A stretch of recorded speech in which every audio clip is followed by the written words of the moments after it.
بسم اللہ الرحمن الرحیم۔ دوم کلاس پیارے بچوں، السلام علیکم۔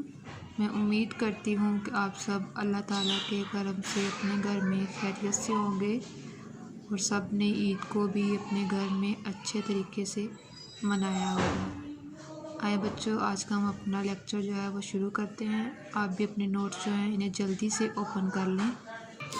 جیسا کہ آپ سب بچے جانتے ہیں کہ ہم نے اپنا لیسن جو ہے حضرت محمد صلی اللہ علیہ وآلہ وسلم پر ایمان اس کو شروع کیا ہوا ہے اور اس کی ہم نے تقریباً ہاف سے زیادہ جو ہے وہ ریڈنگ مکمل کر لی ہوئی ہے۔ آج ہم نیکسٹ جو ریڈنگ ہے اسے کریں گے۔ تو آئیے ہم آج کا اپنا کام شروع کر لیتے ہیں۔ آج تاریخ آپ جانتے ہیں کہ 22 مئی 2021 ہے، لیکچر نمبر 4 ہے اور دن آج ہفتہ ہے۔ یہاں سے ہم آج اپنی ریڈنگ شروع کریں گے۔ آپ صلی اللہ علیہ وآلہ وسلم ہمیشہ نرم اور دھیمے لہجے میں بات کیا کرتے تھے۔ اگر کوئی آپ صلی اللہ علیہ وآلہ وسلم کو تنگ کرتا تو آپ صلی اللہ علیہ وآلہ وسلم اسے معاف کر دیتے اور اس کی ہدایت کے لیے دعا بھی فرماتے۔ آپ صلی اللہ علیہ وآلہ وسلم ہر ایک کی مدد کرتے تھے۔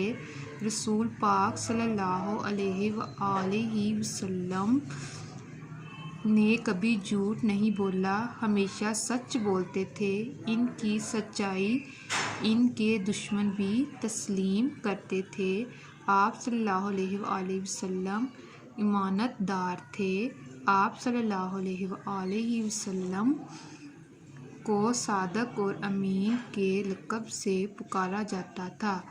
ہمیں چاہیے کہ ہم حضور صلی اللہ علیہ وآلہ وسلم کو اللہ کا آخری رسول مانیں اور ان کے بتائے ہوئے اصولوں پر عمل کریں۔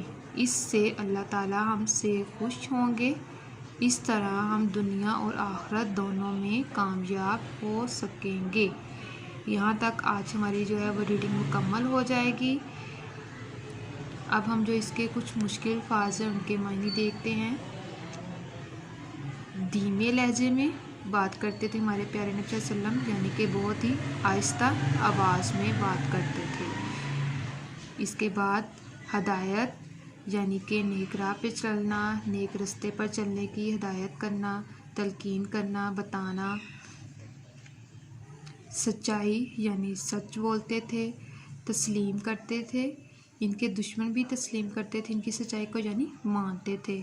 امانت دار تھے، یعنی کہ جن کے پاس لوگ اپنی امانتیں رکھواتے تھے، آپ ان کی امانت کی اچھے طریقے سے حفاظت کرتے تھے۔ صادق، سچا، امین، امانت دار۔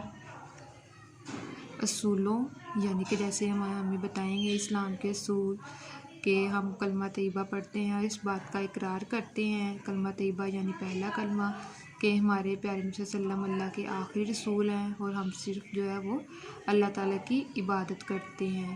ٹھیک ہے، تو ہمیں بھی چاہیے کہ ہم صرف اور صرف اللہ تعالیٰ کی جو عبادت کرتے ہیں اس عبادت کو اچھے طریقے سے ادا کریں، اس میں کسی قسم کی کوئی غلطی نہ کریں اور جھوٹ بھی نہ بولیں، اپنے ماں باپ کا سب کا کہنا مانیں اور سب سے اچھے طریقے سے پیش آئیں۔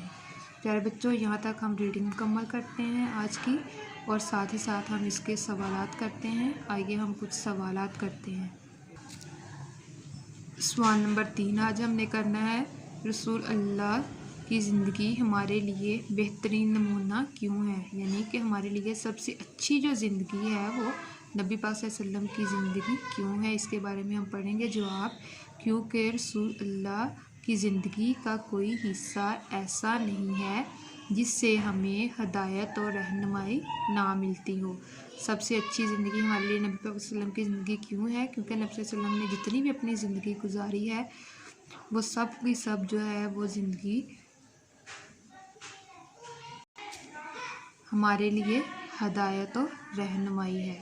یعنی کہ ہدایت و رہنمائی یہ ہے کہ ہمیں ہر کام جو ہے وہ اچھا کرنے کی تلقین فرمائی گئی ہے اور برے کام سے بچنے سے منع کیا گیا ہے۔ پیارے بچوں، یہ آپ نے جو ہے ایک سوال اس کا کرنا ہے اور ساتھ میں ریڈنگ بھی کرنی ہے۔ بہت ہی اچھے طریقے سے اس کو آپ نے کرنا ہے، یاد بھی اور ہوم ورک بھی کرنا ہے۔ اللہ تعالیٰ آپ سب کی حفاظت فرمائے، دعاؤں میں یاد رکھیے گا۔ اللہ حافظ۔